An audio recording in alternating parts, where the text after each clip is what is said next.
اعوذ باللہ من الشیطان الرجیم بسم اللہ الرحمن الرحیم۔ دوپہر کا وقت تھا، بہت تیز دھوپ تھی۔ ایک فقیر بیکاری مکہ میں چلانے لگا، بھوکا ہوں، گھر میں کچھ نہیں، بچوں کے لیے کچھ دے دو۔ کسی نے توجہ نہ دی۔ سامنے ابو جہل کا گھر تھا، دروازہ کھٹکھٹایا۔ ابو جہل غصے میں باہر نکلا کہ دوپہر کے وقت کیوں آواز دی۔ فقیر نے کہا، تو سردار قریش ہے، میں کب سے چلا رہا ہوں، یہاں کوئی میری نہیں سن رہا۔ ابو جہل نے کہا، میرے پاس تو جو رقم تھی میں نے اونٹ خرید لیے، اب دینے کو کچھ نہیں۔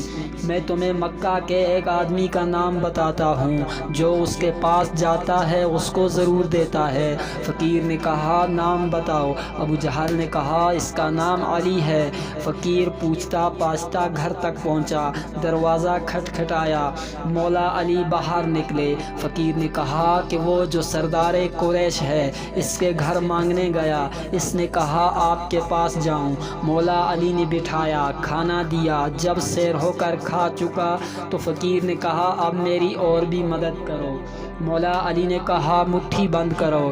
اس نے مٹھی بند کی تو مولا نے 3 بار مٹھی پر پھونکا اور کہا کہ مکہ سے باہر جا کر مٹھی کھولنا۔ بند مٹھی لیے چل پڑا۔ ابو جہل نے دیکھا فقیر کو تو اس کے پیچھے دوڑا۔ کہا، علی نے کیا دیا؟ فقیر نے کہا، جب مٹھی کھلے گی تو پتہ چلے گا۔ اب فقیر آگے آگے اور ابو جہل پیچھے پیچھے۔ مکہ ختم ہوا تو ابو جہل نے کہا، اب مٹھی کھول دو۔